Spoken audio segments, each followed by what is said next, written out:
नमस्कार। Dhirendra पुंडी news point में आप सभी का एक बार फिर से स्वागत है और मेरे साथ विंडो में आपको कई लंबे अंतराल के बाद दिख रहे हैं, लेकिन डॉक्टर अविनाश सिंह की फैक्ट, हमेशा की तरह फैक्ट को की से खोलते हुए और बड़े दिलचस्प अंदाज में। चूंकि बात तो सब करते हैं, लेकिन एक उसका अंदाज अलग होता है, तो मुझे वो बहुत पसंद है और मुझे लगता है दर्शकों को भी बहुत पसंद है। अविनाश जी, आपका बहुत बहुत स्वागत है। प्रणाम सर, और सभी लोगों को, चैनल पे आए हुए सभी लोगों को मेरा प्रणाम। अच्छा, अविनाश, पिछले एक हफ्ते से राजनीति भारत की एक शख्स के इर्द गिर्द घूम रही है और वो प्रधानमंत्री नहीं है, मोदी नहीं है, वो है राहुल गांधी। लगातार अगर आप, चूंकि हम लोगों को तो संसदीय उसमें ये पढ़ते रहे हैं, पॉलिटिकल साइंस का यही सब्जेक्ट भी है कि साहब नेता प्रतिपक्ष होगा, वो सरकार की कमियां बताएगा और सरकार को उसके एजेंडे पूरे करने में भी मदद करेगा। राजनीतिक तौर पर अलग होगा, लेकिन राष्ट्र के एजेंडे। इस पूरे जो पिछले बजट सेशन को अभी जो मिड हुआ है, उसको 9 मार्च तक के लिए जो टल गया है, आप उस पूरे जो ये पूरी सेशन की है उसको कैसे सम अप करोगे, उसको कैसे देखते हो? सर देखिए, अगर आप देखेंगे तो कई सारे कई सारे सालों से अगर आप लगातार देखें तो हर सेशन के पहले राहुल गांधी कुछ न कुछ एक चीज लेकर के आते हैं। कभी हिंडनबर्ग आ जाएगा, अडानी हो जाएगा, तो कभी कोई मुद्दा तो कभी कोई मुद्दा, इस तरीके के मुद्दे लेकर के आते रहते हैं वो। ठीक है, मतलब कुछ नया नहीं। अगर आप लंबे समय से देखेंगे तो राफेल है, तो फिर राफेल में है चौकीदार चोर है, तो ये सब सारे मुद्दे इनके चलते रहते हैं। लेकिन एक चीज बहुत समझने वाली और बहुत सोचने वाली है, राहुल गांधी भारतीय जनता पार्टी के लिए बहुत जरूरी एसेट्स हैं। जब भी नरेंद्र मोदी जी का एरा लिखा जाएगा इतिहास में, तो यह भी लिखा जाएगा कि राहुल गांधी भी थे उस एरा में और ये बहुत मदद करते थे सरकार की। कैसे मदद करते थे? आप सोचिए कि राहुल गांधी इस तरीके का मुद्दा उठाते हैं जिस मुद्दा का जनता के बीच कोई सरोकार नहीं है, आम पब्लिक उससे कभी कनेक्ट नहीं करती है। क्लब पॉलिटिक्स उससे कनेक्ट करेगी, लुटियंस मीडिया उससे कनेक्ट कर सकती है, कुछ वामपंथी गिरोह उससे कनेक्ट कर सकते हैं, कुछ तथाकथित बुद्धिजीवी उससे कनेक्ट कर सकते हैं, चंडीगढ़ लॉबी उससे कनेक्ट कर सकती है। बाकी और किसी को कोई इस बात से लेना देना नहीं। लेकिन प्रधानमंत्री नरेंद्र मोदी की कैबिनेट में और प्रधानमंत्री नरेंद्र मोदी की पूरी सरकार में एक कमी जो आपको दिखाई दे रही होगी हाल फिलहाल में, या 2024 के बाद जब इन्होंने पूर्ण बहुमत की सरकार नहीं बनाए, तब मुद्दों को आगे बढ़ करके उसी तरीके से डिफेंड करने का, है ना।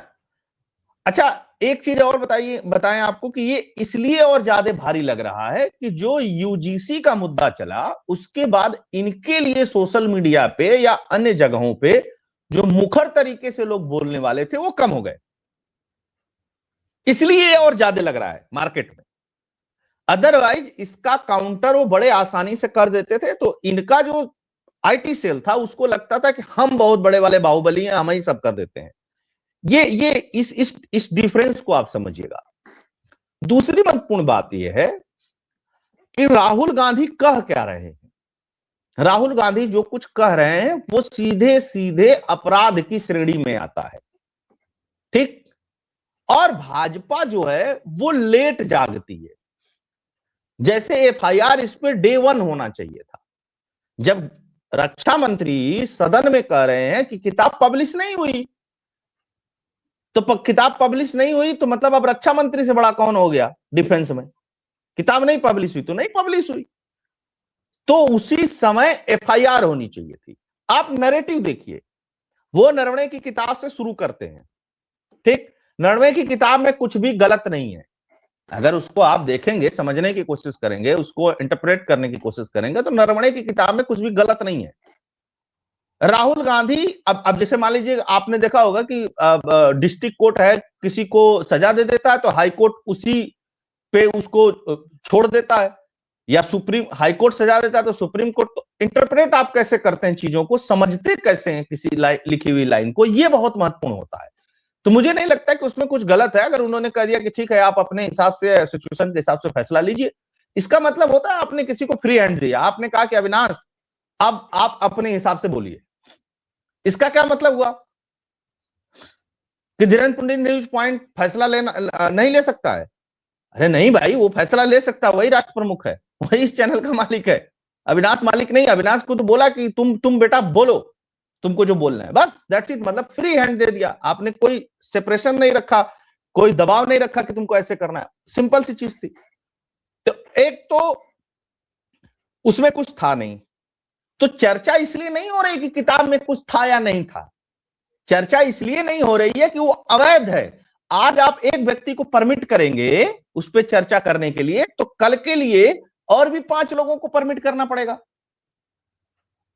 समझे सर? क्योंकि वो सरकार है, वो विपक्ष नहीं है। बहुत सारे लोग कह रहे हैं कि अरे बोलने दो, इसमें कुछ नहीं है। नहीं साहब, सबको पता है इसमें कुछ नहीं है, लेकिन जो किताब पब्लिश नहीं हुई है, जिस किताब की जांच चल रही है, जिस लेख की जांच चल रही है, उसको लेकर के अगर सदन में परमिशन दे दिया गया बोलने के लिए, तब तो भैया ऐसी पर्ची लेकर के रोज लोग आएंगे और रोज बोलेंगे, तो सदन ऑर्डर में चलेगा कैसे?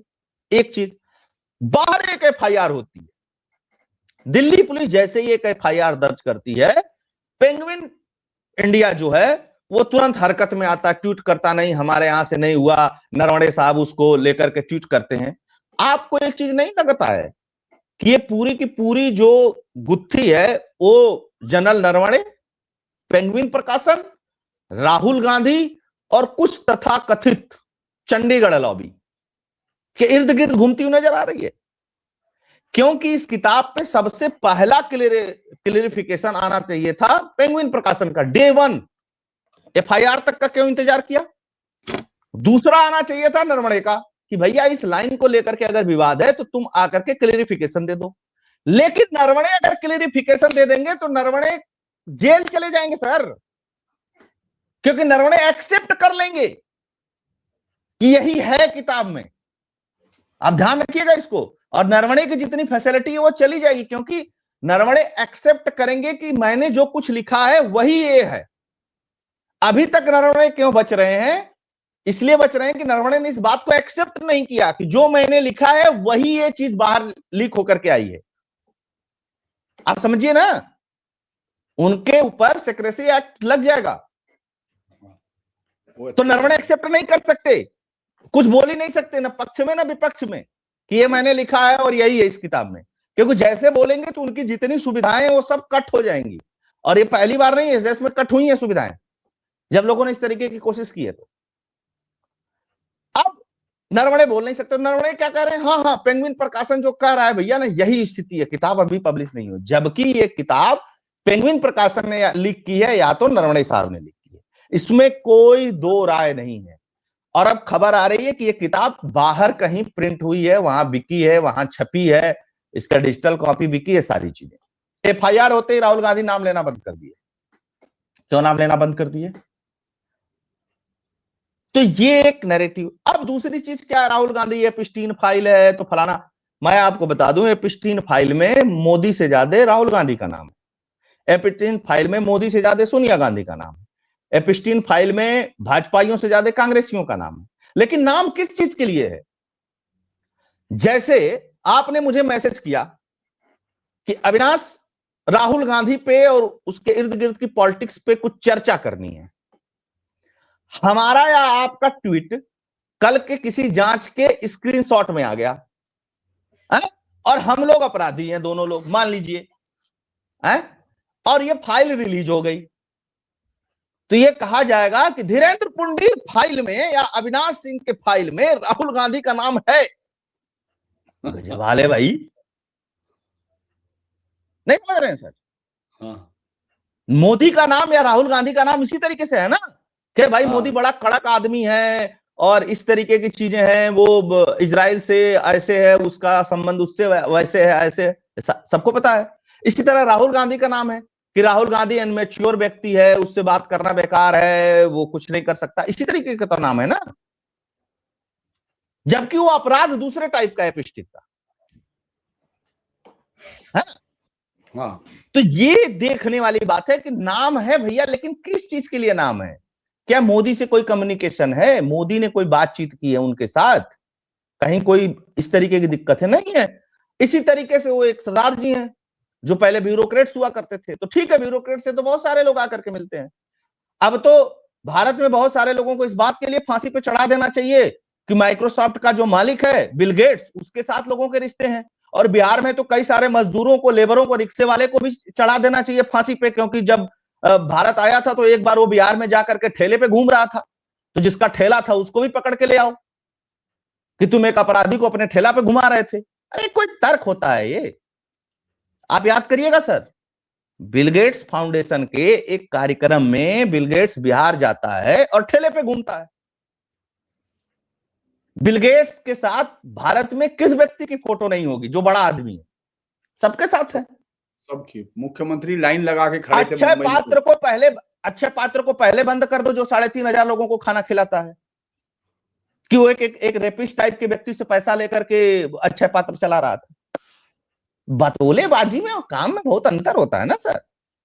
अब वो अपने देश में क्या कर रहा है, कोई अपने निजी लाइफ में क्या कर रहा है, इसको लेकर के जब किसी के पास कोई क्लैरिटी नहीं है तो कोई किसी से दूरी और नजदीकी कैसे बना सकता है? ये बहुत महत्वपूर्ण है। तो मुझको लगता है कि एपस्टीन फाइल पे एक बार चर्चा हो जानी चाहिए सदन के अंदर। भाजपा वैसे ही नहीं करते हैं, ये सब तो गड़बड़ी है ना। इनको बुला के चर्चा करानी चाहिए और निशिकांत दुबे, अनुराग ठाकुर को लगा देना चाहिए कि लो भैया ये दोनों चर्चा करेंगे। है तो राहुल गांधी की स्थिति जो इतनी बाहुबली वाली बनी है, इसको खुद भारतीय जनता पार्टी ने बनाया है। और मैं आपको बता रहा हूं, एक दिन कहो कि निशिकांत दुबे और राहुल गांधी चर्चा करेंगे, विषय राहुल गांधी चुन ले, और एक दिन पहले बता दिया जाएगा विषय कि कल भैया सदन में यह विषय रहेगा और हम लोग खाली तमाशा देखेंगे। दोनों तरफ के सांसद, कोई बोलेगा कुछ नहीं बीच में, यही लोग चर्चा करेंगे।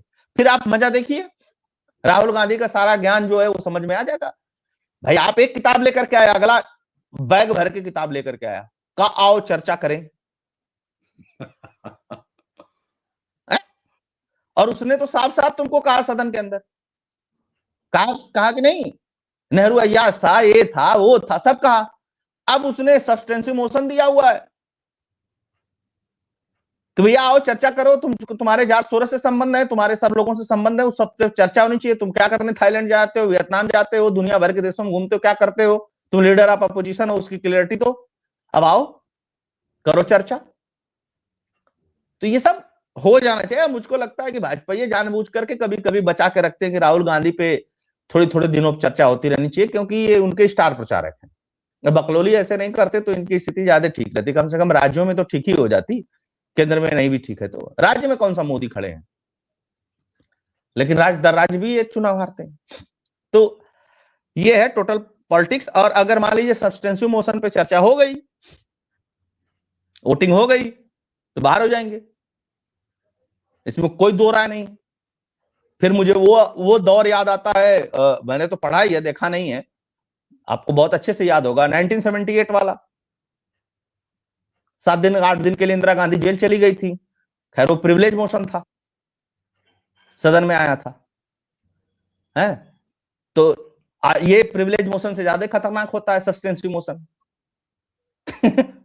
और ये भी नहीं कर सकते फलाना व्यक्ति इसमें बाहर किया, सदन है बाहर कर देता है।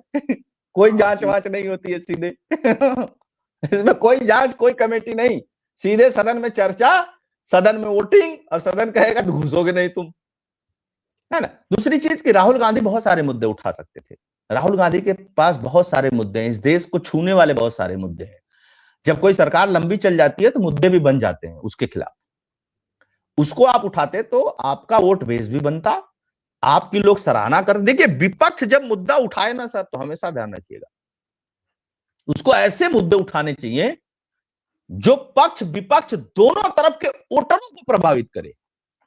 याद रखिएगा इस चीज को सर, पक्ष और विपक्ष दोनों तरफ के वोटरों को प्रभावित करे, क्योंकि अगर वो सिर्फ आपके वोटर को प्रभावित कर रहा है तब तो आप गुरु घंटाल है राजनीति में, फिर आपका राजनीतिक शास्त्र पूरा खराब है।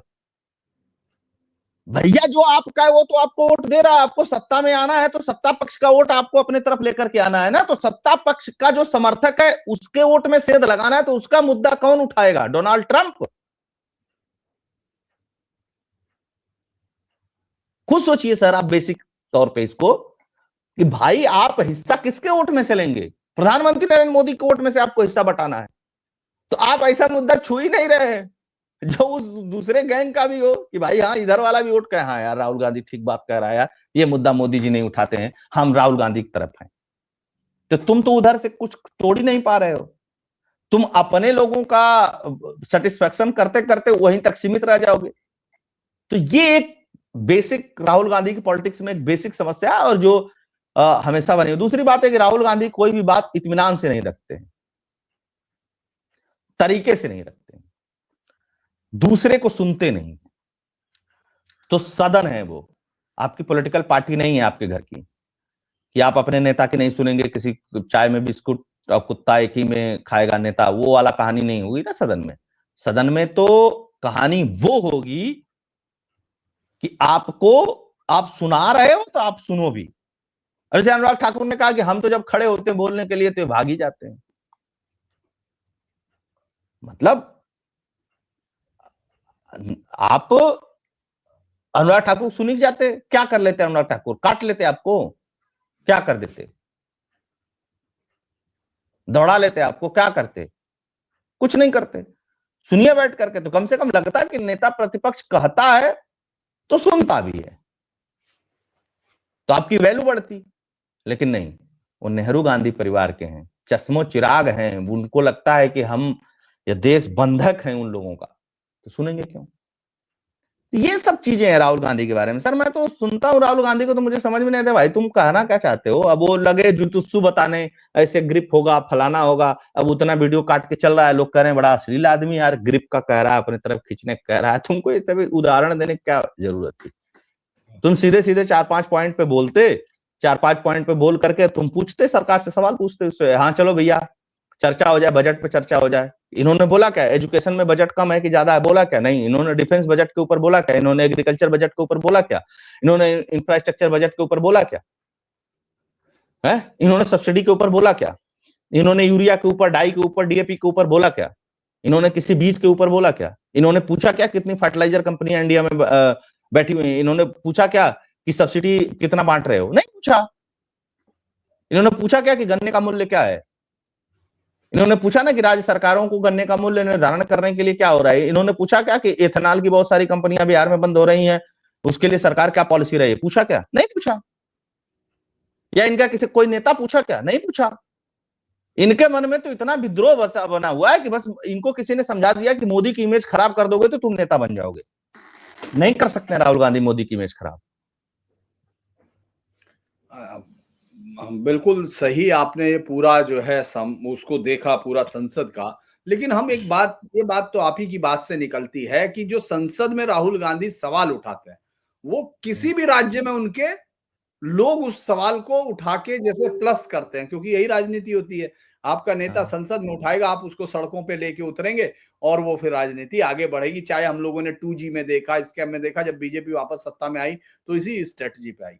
लेकिन यहाँ यूपी में तो कोई कहानी नहीं है, उनके पास कुछ बताने को नहीं है, वहां वो कुछ और खेल रहे हैं। यूपी में अगर हम लोग देखते हैं तो यूपी में वो कहीं नहीं है, बिहार में वो कहीं नहीं है, तमाम जगह पर कहीं नहीं है, उसकी तरफ कोई नहीं देख रहा है। लेकिन एक और, चूंकि आपका यूपी बहुत इंटरेस्ट और मेरा भी, आपका, हम लोगों का रहता ही है और सब लोगों का रहता है देश के, लेकिन हम लोग वहां के हैं तो और भी ज्यादा रहता है। तो ये जो आज अग्निहोत्री जी ने एक पार्टी भी बना दी है, उन्होंने कहा कि चलो पार्टी बना लेते हैं, आपने देखा होगा, उस पार्टी को यूजीसी के माध्यम से जोड़ लें। तो ये जो सरकार का जो इशू था यूजीसी को लेके बहुत चर्चा, हम लोगों की क्लास चर्चा उसी पे हुई थी। अगर आप गौर करेंगे तो राहुल गांधी क्या मुद्दे पकड़ने से भी चूक जाते हैं, और ये जो दूसरे इशू हैं ये सब उठा के, उनके इशू का ग्राउंड से कोई लेना देना नहीं होता। या वो इस बार इस तरह से खेल रहे हैं कि भाई अब अग्निहोत्री खड़ा कर दिया, इससे पहले हमने उपाध्याय जी खड़े कर दिए थे, और चूंकि योगी आदित्यनाथ तो किसी को छोड़ते तो है नहीं, उन्होंने सदन में अपना उनको सबको सुनाया। लेकिन आपको क्या लगता है कि ये जो ग्राउंड की पॉलिसीज है, ये कोई बीजेपी को परेशान कर पा रही है या नहीं कर पा रही, और या योगी को निशाना बनाना, और वो भी अलग तरीके से, ये कुछ चल रहा है? देखिए अगर आप उत्तर प्रदेश की पॉलिटिक्स में देखेंगे सर, तो कोई भी नेता बने, जाति का ठप्पा तो उसके ऊपर लगता ही लगता है। कोई भी बने, सब वो एनडी तिवारी, उससे पहले के नेता, उसके बाद के नेता, मुलायम सिंह यादव, अखिलेश यादव, मायावती, किस पे जाति का ठप्पा नहीं लगा है? सब पे लगा कि ये फलाना जातिवाद करता है, फलाना जातिवाद करता है, फलाना जातिवाद करता है। योगी जी के ऊपर 2017 में जैसे ये मुख्यमंत्री बनते हैं उत्तर प्रदेश के, सबसे पहला एक लॉबी निकल करके आती है। वो लॉबी कोई समाजवादी लॉबी नहीं थी, न वो बसपा की लॉबी थी। एक लॉबी उत्तर प्रदेश में निकल करके आती है इसी तरीके से, अग्निहोत्री साहब टाइप की तरीके से, जो इनका नाम अजय सिंह विष्ट करके पुकारना शुरू कर देती है। फिर इसको समाजवादी पार्टी वाले लपक लेते हैं, फिर इनको अजय सिंह विष्ट कहना शुरू कर देते हैं, आपने देखा होगा। फिर अखिलेश यादव थोड़ा और आगे बढ़ते हैं, गंजेड़ी कहना शुरू कर देते हैं, गांजा पीते हैं। फिर थोड़ा और आगे पॉलिटिक्स बढ़ती है तो मंदिर में जाके घंटी बजाएंगे, यह सब शुरू हो जाता है। लेकिन योगी का कुछ बिगड़ता नहीं है। अगर आप देखेंगे तो योगी की जो पर्सनल इमेज है उत्तर प्रदेश में योगी आदित्यनाथ जी की, वो बिगड़ी नहीं। योगी जी अनवरत अपनी दिशा में चलते रहे। पिछले बार के चुनाव को आप 2022 के चुनाव को देखिए, उससे पहले भी एक अपराधी मारा जाता है कानपुर में, उसको ब्राह्मणों से जोड़ करके देखा जाता है और खूब हो हल्ला मचता है। समाजवादी पार्टी तो जय परशुराम करने लगती, उनके एक नेता भगवान परशुराम का वो सब क्या क्या बना देते हैं, वो गिर जाता है, फिर बड़ा उस पर बवाल मचता है और खुद भी चुनाव हार जाते हैं। जैसे इस टाइप की चीजें। पॉलिटिक्स में दो चीजें बहुत अच्छी होनी चाहिए, क्लियरिटी बहुत होनी चाहिए। अब पॉलिटिक्स घालमेल वाला खेल नहीं रह गया सर, क्लियर रहिए। योगी जी अपनी पॉलिटिक्स में क्लियर हैं, वो बहुत नफा नुकसान तौलते नहीं है कि यहां तौल के बोलो, यहां तौल के बोलो। उनका हिंदुत्व की पिच और संविधान के दायरे में रह करके काम करने का जो उनकी प्लानिंग स्ट्रेटजी है, वो अनवरत चलती रहती है और उसकी बात वो करते रहते हैं, है ना। उससे इतर जाकर के वो कोई भी बात नहीं करते हैं।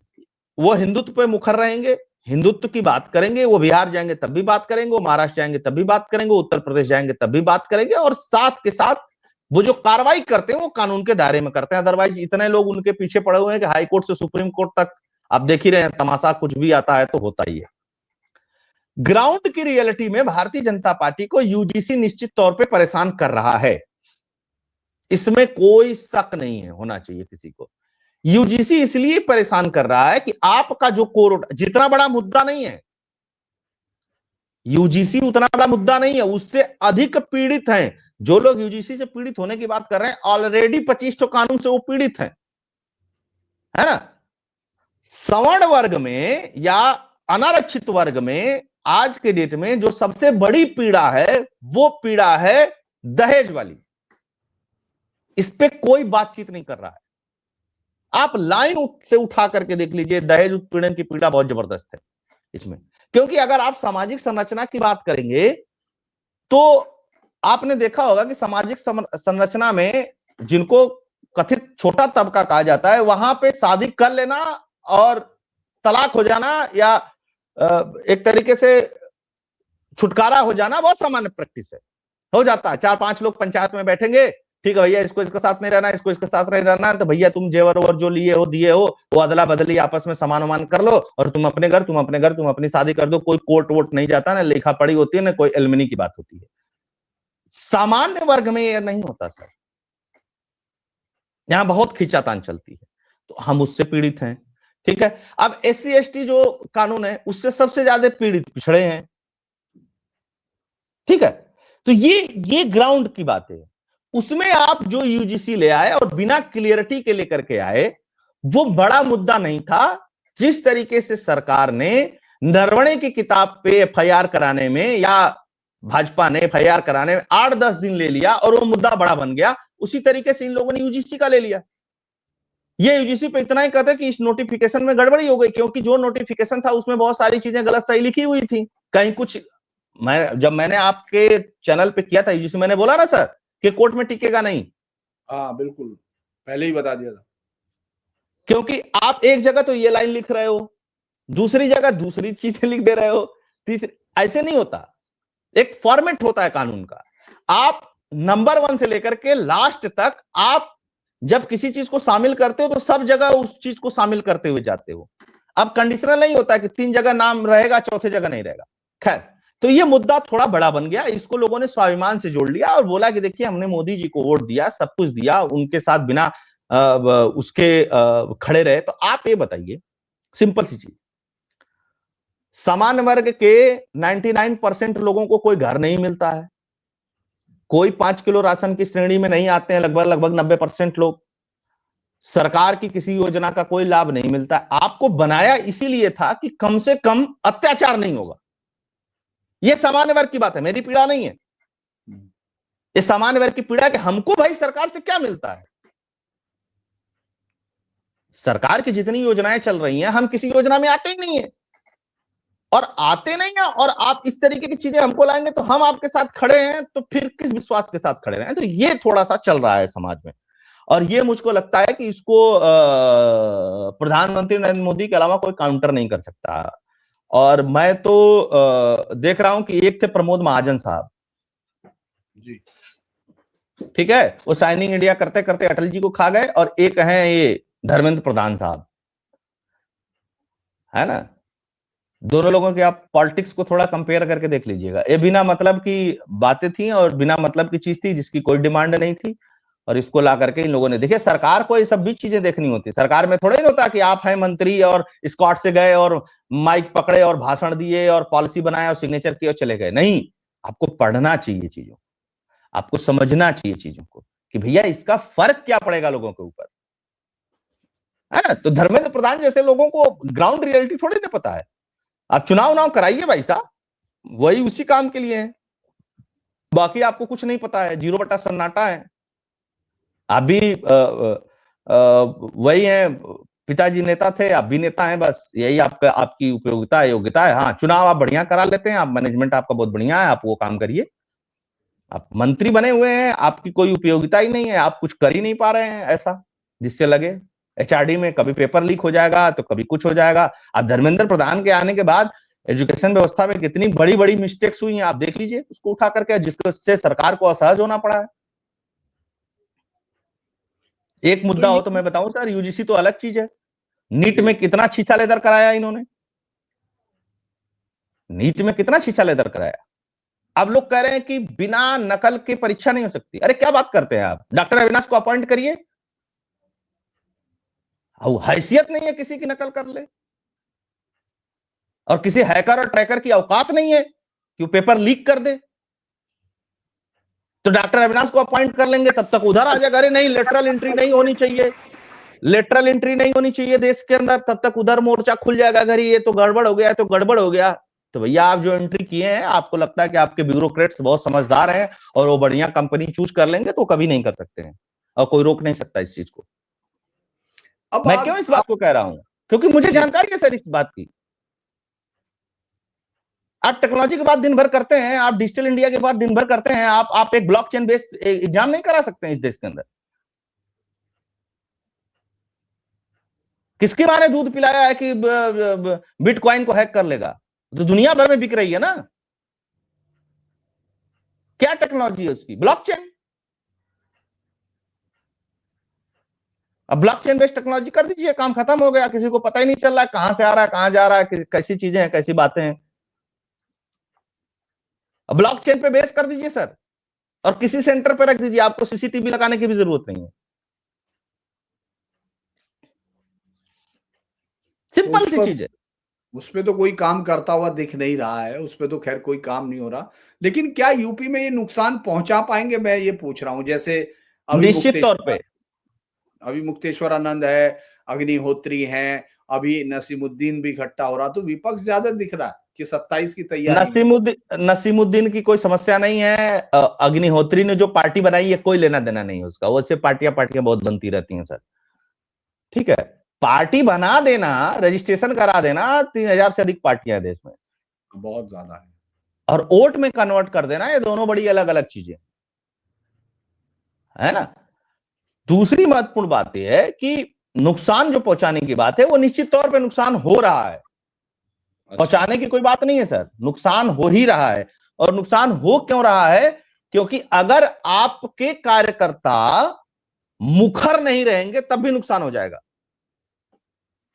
क्योंकि आप जानते हैं कि समाजवादी पार्टी के कार्यकर्ता कैसे हैं। भाई समाजवादी पार्टी का कार्यकर्ता जितना मुखर रहता है उतना किसी पॉलिटिकल पार्टी का कार्यकर्ता मुखर नहीं रहता है। वो अच्छा कर दे, ब्लंडर कर दे, गलत कर दे, वो एक अलग बात है, लेकिन वो लड़ने लड़ाने के लिए बूथ से लेकर के सड़क तक तैयार रहता है। तो आपको कुछ चीजें बहुत सेट फॉर्मेट में सुननी पड़ेंगी। अब कोई बताएगा कि वो इंदिरा जयसिंह की वजह से ऐसा हो गया, तो कोई बता जाएगा दिग्विजय सिंह की वजह से ऐसा हो गया। मैंने कहा भाई साहब कहानी बनाना बंद करो, पहले पॉलिसी मैटर है सर। सुप्रीम कोर्ट कुछ नहीं कर सकता, इंदिरा जयसिंह क्या कर लेगी? अभी भी सुप्रीम कोर्ट ऑर्डर क्या देगा पता है आपको? पॉलिसी बना के देगा क्या? सुप्रीम कोर्ट ऑर्डर में लिखेगा कि सारे छात्रों के हित को रख करके पॉलिसी बनाई जाए। पॉलिसी मेकिंग है, पॉलिसी कभी सुप्रीम कोर्ट नहीं बनाता। सुप्रीम कोर्ट के अधिकार क्षेत्र में ही नहीं आता पॉलिसी बनाना। सुप्रीम कोर्ट कहेगा कि भैया ये प्रॉब्लम है समाज में, इसके लिए लोग लेकर के आए हैं, इस पे आप कड़े कानून बनाइए। तो कड़े कानून बनाइएगा तो मतलब क्या है सर? ताला चाबी लगा करके उसको रस्सी से बांध करके कड़ा करना है, खींच करके कि नहीं अब ये कड़ा हो गया, अब ये लूज है, ये इसको कस के नहीं बांधा है इसलिए लूज कानून है, अब इसको कड़ा कर दो, कस के बांध। नहीं भाई, कड़े कानून का मतलब होता है ये है कि आप इसमें पनिश करने का जो प्रावधान है उसको कड़ा कर दीजिए,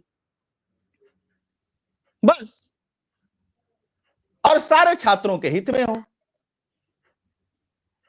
अब आप कहेंगे कि फलानी वकीलवा आई तो वामपंथी के दबाव में आ गए, इसके दबाव में आ गए। अरे गजब है, आप सरकार है भैया, वामपंथी वामपंथी कितने चले गए, चले आए। आपने त्रिपुरा में सरकार बना ली पूरा अल्टी पल्टी करके, आप कह रहे हैं वामपंथी आ गए यहाँ पे।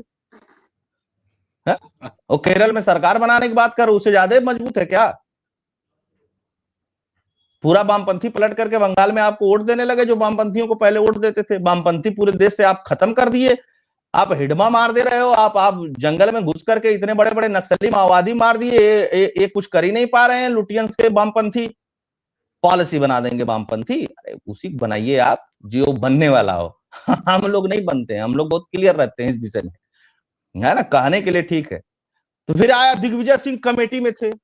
कमेटी 50 तो बनती है सर, कमेटी रिकमेंड करती है, कमेटी भी कोई कानून नहीं बनाती। कमेटी के पास ये पावर ही नहीं है कानून बनाने का। जैसे वक्फ पे भी एक कमेटी बनी थी, ज्वाइंट पार्लियामेंट्री कमेटी थी, जेपीसी थी, संवैधानिक होती है। यही जगदम्बिका पाल उसके अध्यक्ष थे। तमाम बवाल हुए उसमें। इन लोगों ने जो रिकमेंड करके दिया, जो लिख करके दिया, क्या सब मान लिया गया? क्या सब मान लिया गया? नहीं माना गया। तो सिंपल सी चीज है, छात्र, आप एक तरफ कटो बटो का नारा देते हो, तो आपको यह भी ध्यान रखना चाहिए कि सब छात्रों का हित सध जाए उसमें, चाहे वो एससी वर्ग का हो, चाहे एसटी वर्ग का हो, चाहे पिछड़े वर्ग का हो, चाहे सामान्य वर्ग का हो। किसी भी छात्र के साथ कोई डिस्क्रिमिनेशन नहीं होगा। और डिस्क्रिमिनेशन छात्र आपस में एक दूसरे का नहीं करते हैं, डिस्क्रिमिनेशन करते हैं प्रोफेसर। हाँ, पिछली बार बहुत विस्तार से आपने समझाया था, वही निकला। ये मनोज यादव भी चला गया, बहुत बोलता था कि इसी पर अभी देखा होगा योगी जी ने शांति से भेजा है उसको।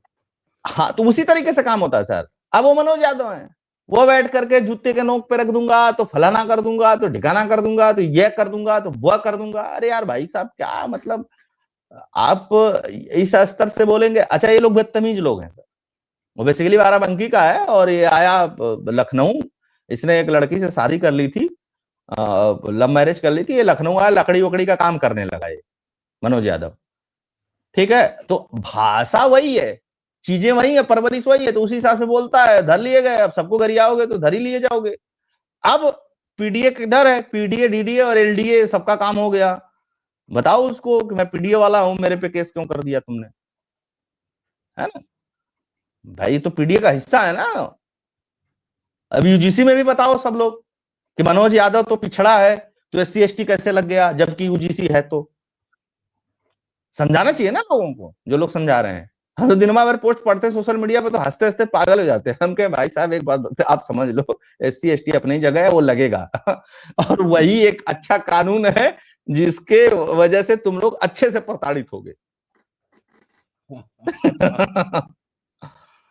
बाकी कोई मतलब नहीं था। तो ये कुल मिला जुला करके आप पॉलिटिक्स का शेप देखिए सर। राहुल गांधी अलग हिसाब की पॉलिटिक्स कर रहे हैं। ठीक, उनको समझ में नहीं आ रहा है कि कौन सी पॉलिटिक्स करनी है।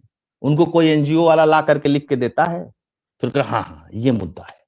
हिंडनबर्ग तो बंद हो गया, अब ये नया कंपनी चालू करो। ठीक है, नया कंपनी चालू होता है, एफआईआर होते ही कंपनी बंद। अभी नरवणे की कंपनी बंद है। ठीक है, पेंगुइन पे भी छापा पड़ा है। दिल्ली पुलिस पेंगुइन से पूछ रही इधर आओ, ये 15 सवाल के जवाब दो। ठीक है, पेंगुइन कह रहा है गुरुजी मुर्गा मत बनाइएगा हमको। ठीक है ना, हाँ बताए ये लीक हो गया है कहीं से, अब कहां से लीक हो गया हमको नहीं पता है। नरवणे साहब कह रहे हैं कि यार तुम लोगों ने तो फंसा दिया यार, अब मान लो कि मैं कह दूं कि इस लाइन का ये मतलब था, तो ये प्रमाणित हो जाएगा कि नरवणे ने जो लिखा है ये वही वाला है। अभी तक तो ये संदेह है ना कि जो नरवणे ने लिखा है वो है कि नहीं है। नरवणे इसका फायदा ले रहे हैं। टेक्निकल जाइए सर इसको देख के। ठीक, नरवणे कहते हैं तो पता चला कि नरवणे का जो फीता उता है वो सब काट दिया जाए, क्योंकि नरवणे भी तो अल्टीमेटली चंडीगढ़ लॉबी से प्रभावित है। और चंडीगढ़ लॉबी का एक रिटायर्ड लोगों का, सेना के पूरा एक ग्रुप है जो हर चीज पे, हर मैटर पे टारगेट करता है। ये जरूर बता दीजिए, मैं पूछने वाला भी था कि चंडीगढ़ लॉबी क्या है, ये दर्शकों को चूंकि पता रहना चाहिए। चंडीगढ़ लॉबी वो लॉबी है, कुछ रिटायर्ड लोग हैं जो पहले मलाई मारते थे डिफेंस डील में। वो कहते थे कि भारत में यह संभव नहीं, भारत में 155 mm का गोला बनाना संभव नहीं है। मोदी ने कहा कि गोला कोई बाहर से नहीं खरीदा जाएगा, सब गोला भारत में बनेगा, और 99.9% गोला अब भारत में बनने लगा 155 mm का। और सबसे मजे की बात, हम अमेरिका को भी बेच रहे हैं कि बेटा तुम भी हमसे खरीद लो। हम तो आर्मेनिया के साथ बेच ही रहे हैं और डिफेंस डील हो ही रहे हैं, हम गोला अमेरिका को बेच रहे हैं आज के डेट में। ठीक है, यही लॉबी थी जिसकी वजह से आज तक हमारे पास फाइटर प्लेन नहीं बन पाया, क्योंकि ये लॉबी हमेशा उठती थी, देश को फंसा देती थी, फिर कहती थी देखो इंजन उंजन बनने में तो बहुत टाइम लगेगा, एक काम करो कि खरीद लो। ठीक, ये वही लॉबी है जो कहती थी कि बुलेट प्रूफ जैकेट बनाने की भारत को कोई जरूरत नहीं, खरीद लो। ठीक है, हम बना नहीं पाएंगे। ये वही लॉबी थी जो कहती थी कि भारत में एलएमजी और AK-47 और इस तरीके की जो गन्स हैं वो बनाने की जरूरत नहीं, इसको भी खरीद लो। ठीक है ना, ये वही लॉबी है जो कहती थी कि जूता भी खरीद लो। ये वही लॉबी है कहती थी टैंक भी खरीद लो। और ये वही लॉबी है जो कहती थी कि प्राइवेट सेक्टर में डिफेंस का जो काम है वो नहीं जाना चाहिए, है ना। अब मोदी बाबा सब उल्टा काम कर दिए, प्राइवेट खुलेगा, प्राइवेट ड्रोन भी बनाएगा, प्राइवेट और भी चीजें करेगा, क्योंकि दुनिया के डिफेंस की बैकबोन पूरे दुनिया की, भारत को किनारे कर दीजिए तो डिफेंस की बैकबोन किसके पास है? प्राइवेट कंपनियों के पास है, सब जगह। हाँ, लॉकहीड अब मार्टिन मानेंगे और सब सर, सरकार के पास इतना टाइम कहां है? सरकार के पास इतना टाइम कहां है? सब दे दिया गया, सब प्राइवेट लोग बनाते हैं। हाँ, जब चूंकि डिफेंस का काम है तो दो राष्ट्राध्यक्ष बैठ के कहते हैं ठीक माल बेच दो इसका। अब बताइए राफेल कौन सा सरकारी कंपनी है? MiG-21 कौन सी सरकारी कंपनी है? या मिग के जितने विमान आते हैं कौन सा सरकारी कंपनी? हाँ, चूंकि सरकार इसमें इन्वॉल्व इसलिए रहती है क्योंकि डिफेंस से जुड़ा हुआ मामला है, तो पीछे बैकअप में सरकार तो रहेगी। सरकार, उस देश की सरकार सबसे बड़ी खरीदार होती है। लॉकहीड मार्टिन की सबसे बड़ी खरीदार अमेरिकी सरकार है, राफेल की सबसे बड़ी खरीदार फ्रांस की सरकार है, मिग की सबसे बड़ी खरीदार जो, या सुखोई की सबसे बड़ी खरीदार जो है वो रूस की सरकार है। और जो माल वहां से बचता है वो कहते दुनिया भर में बेचो भाई, पैसा भी तो वसूल के लाना है इसके द्वारा। आप ड्रोन का ले लीजिए, आप बताइए कि दुनिया के टॉप 5 बढ़िया ड्रोन बनाने वाली कौन सी सरकारी कंपनी, चाहे जो इजराइल से आप ड्रोन ले रहे हैं और चाहे तुर्की का एक जो ड्रोन है जिसका बड़ा नाम है दुनिया में, वो कौन सी सरकारी कंपनी है? भारत में मत बनाओ सरकारी, अब प्राइवेट कंपनी से मत बनवाओ, सब खत्म हो जाएगा। अच्छा, वो कुछ 5 8 10 तो यूट्यूबर वो बताएंगे अगर कोई भाग गया तो, अरे कोई भाग गया तो, अरे भाई कोई मर गया तो, कल तुम नहीं रहे तो। मैं वो सुनता हूं, वो पटना वाला है, वो बताएगा अरे ये वाला नहीं है तो अगर ऐसे हो गया तो। इतना बेसिक आईक्यू लेवल के लोग इस समय ऑनलाइन कोचिंग पढ़ा रहे हैं कि इनको ये कहीं मिल जाए तो इनको पहले मार करके 2 थप्पड़ पूछा जाए कि बेटा एक बात बताओ, तुमको ये किसी ने बताया? अच्छा, रतन टाटा मर गए तो रतन टाटा बंद हो गई? है? धीरूभाई अंबानी मर गए तो रिलायंस खत्म हो गई? मैं तो बड़ी बड़ी कंपनियों के नाम बता रहा हूं। कितने लोगों के तो बेटा बेटी ही नहीं थे, तो चीजें क्या खत्म हो गई? नहीं खत्म होती हैं। तो ये हो जाएगा तो कैसे हो जाएगा, तो ऐसे थोड़ी ना चलती है चीजें कि अब ये होगा तो कैसे होगा ना। तो ये जो लॉबी है, ये लॉबी कट कमाती थी। भारत में डील होगी तो कट कैसे मिलेगा? अब लोग कहेंगे कट कैसे कमाती थी, डॉक्टर अविनाश आके ऐसे फालतू बोल रहा है। तो भाई साहब, भारत में कट कमाना इनलीगल है, दुनिया में कट कमाना लीगल है। हाँ लीगल है, सब जगह 2.5% जिसको ब्रोकरेज बोलते हैं, जिसको ब्रोकर बोलते हैं, भारत में भी ब्रोकरेज होता है, लेकिन वो शेयर मार्केट में होता है, वो लीगल है। बाकी जगह ब्रोकर बनना इलीगल है। और अमेरिका में तो ब्रोकरेज फर्म है और देश की सरकारें नियुक्त करती हैं।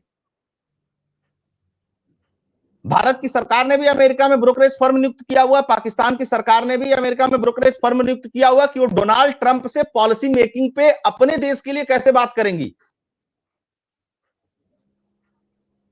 तो अब इन गधों को कौन समझाए? ये सोचिए ना, कौन इनको समझाए कि ये सब चीजें, भाई साहब बाहर ये सब लीगल था और यहाँ बढ़िया इधर की बात उधर ले जाकर के ये साहब चाहिए, वो साहब चाहिए, महीनों महीनों ट्रेनिंग होती थी, 2-2 महीना 3-3 महीना। मान लीजिए कि बाहर से सामान खरीदेंगे तो ट्रेनिंग करने के लिए बड़े बड़े लोग जाएंगे ना वहां, भैया टैंक कैसे चलेगा, गोला कैसे चलेगा, तो पूरा अयासी होती थी, पूरा मौज पानी होती थी, वो बंद हो गई जी। और फैसिलिटेट कर दिया सेना को सरकार ने, तमाम तरीकों से फैसिलिटेट कर दिया। सैनिक खुश हैं, उनको बढ़िया खाना मिलने लगा, उनको बढ़िया हथियार मिलने लगा, उनको बढ़िया छूट मिलने लगी। क्योंकि ये मलाई तो ऊपर के कुछ लोग खाते थे ना, बॉर्डर पे लड़ने वाले सैनिक को थोड़ा नहीं मिलता था, कर्नल को, जनरल को थोड़ा नहीं मिलता था, ब्रिगेडियर को थोड़ा नहीं मिलता था। ये तो कुछ लोग थे उसी के पार्ट जो थे, जो परचेज में रहते हैं, जो डिजाइन में रहते हैं, जो उस तरीके की चीजें में रहते हैं। वो जैसे पुलिस का हर दरोगा थोड़ा ही ना घूस खाता है। हाँ, जो दरोगा थाने में नियुक्त होगा वो घूस खाएगा, और टोटल दरोगाई का 5% लोग थाने में नियुक्त होते हैं, 95% तो बैक में बैठे रहते हैं। गाली सब सुनते हैं, पुलिस वाले तो लूट ही रहे हैं भाई साहब। पत्रकारों का भी यही स्थिति है। सब पत्रकार थोड़ा ही खा रहा है, दाल रोटी का मोहताज है पत्रकार भाई। हर पत्रकार नहीं लूट रहा, खा रहा, सबको नहीं पैसा मोटा मिल रहा है भाई। वो जिनको मिल रहा है वो कुछ ही है, और हर जगह ऐसे कुछ ही लोग होते हैं। गलत कह रहा हूं सर? नहीं बिल्कुल अब तो सही बात है। आपका तो इतना लंबा अनुभव है, क्या चाय नहीं मिलती है सर? 90% पत्रकारों को फ्री की चाय नहीं मिलती है ग्राउंड में, नहीं मिलती है, नहीं। 90% बता रहा हूं, बड़ा रेशियो होता है।